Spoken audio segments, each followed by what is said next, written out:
Good Monday morning. Well, we're about to embark on the final seal, the seventh seal, in Revelation chapter 8. And it begins this way with a very interesting and sobering word. It says, when the Lamb opened the seventh seal, there was silence in heaven for about half an hour. Now, can you imagine what would silence heaven for half an hour? You know what we just talked about last week, all of that praise and glory and honor that was going up before the throne of the Lord. And now everything is quiet. And it even tells us for how long. The seventh seal is the revelation that there is more judgment coming. So it's not an actual event, but it's the revelation that more of what's just happened is going to come. And when that happens, heaven has already experienced and seen what's transpired with the first seven seals. And there is a sobering hush that comes when it realizes there is yet more to come. Joseph A. Seiss writes this in his book.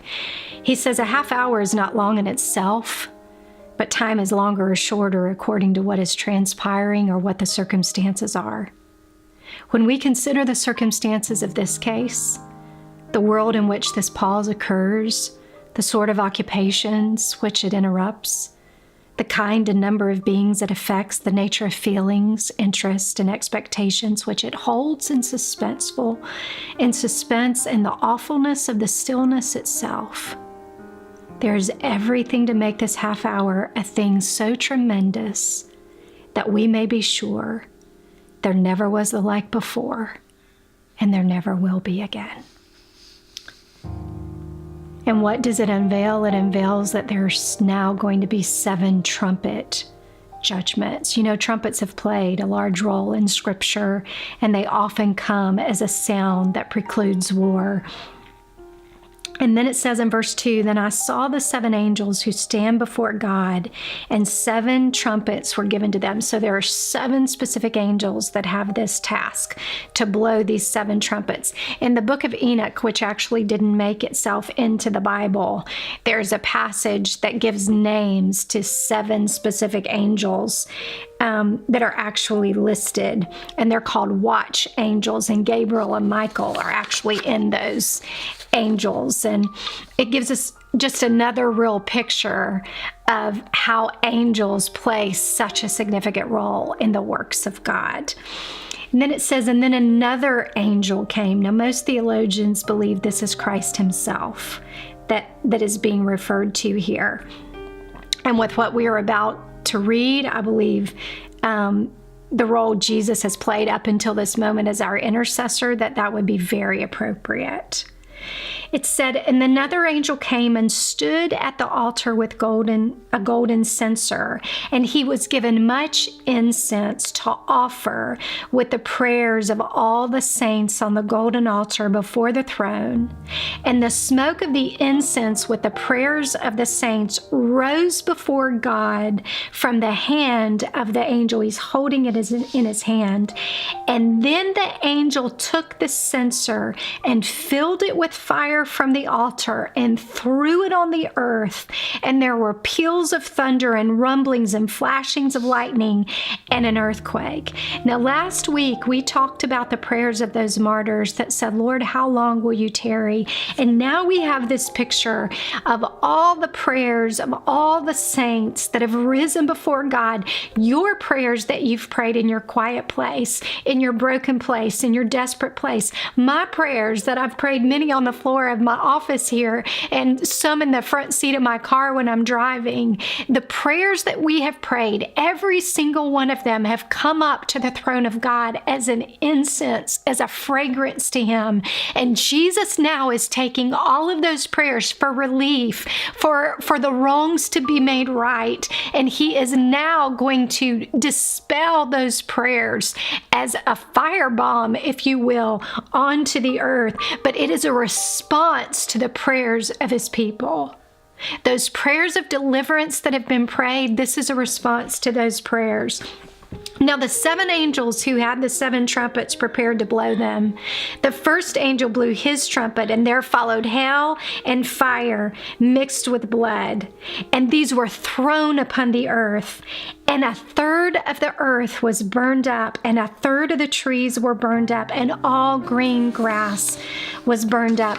Do you know this is very similar to the 7th plague that hit Egypt?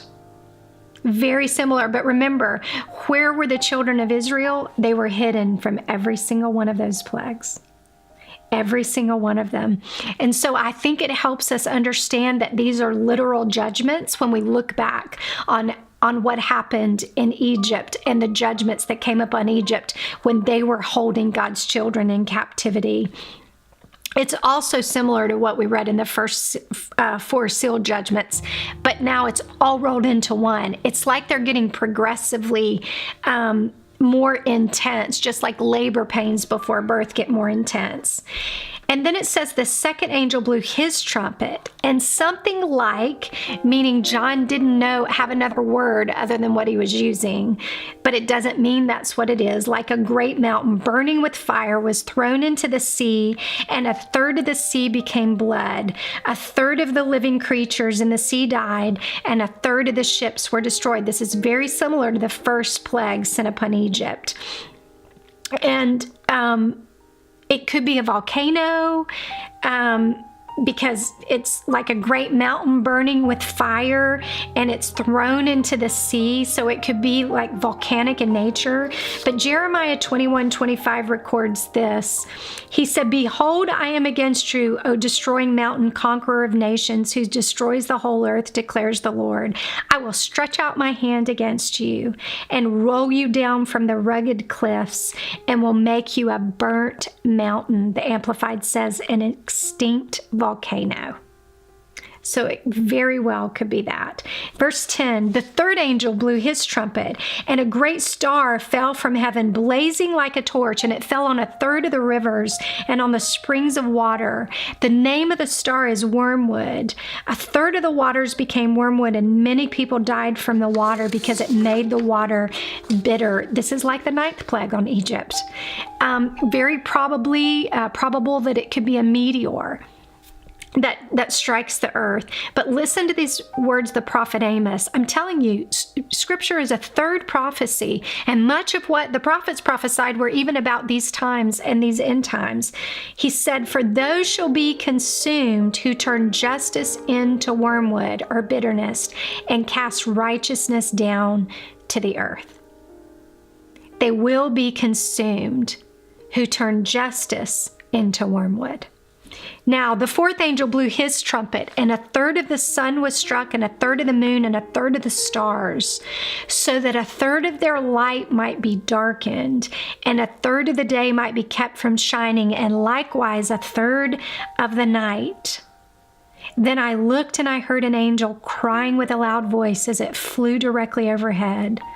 Woe, woe, woe to those who dwell on the earth at the blast of the other trumpets that the 3 angels are about to blow. So in this final one, when the fourth angel blows his trumpet, a third of the sun is struck, a third of the moon, a third of the stars, a third of the light.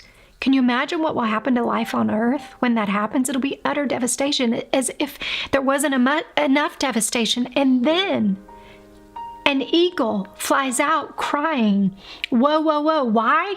Because he knows that 3 more trumpets are going to be blown. So there's such heartbreak in what is happening.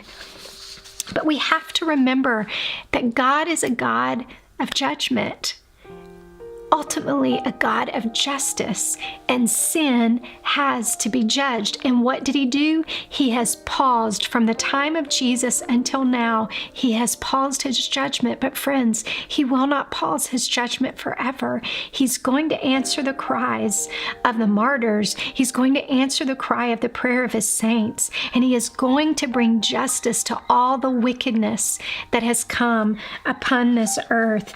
And yet, in the middle of all of this, at this moment in time, Jesus is still interceding for you and I. It won't be that way then. He'll still have his hands open. You can still come to mercy inside of him.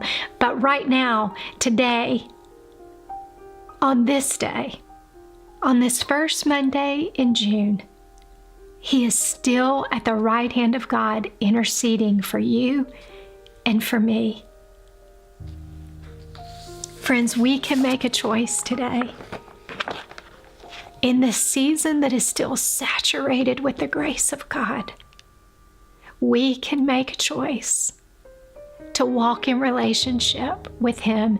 He never intended judgment for us, his children. He intended salvation for all of us. But we get to choose.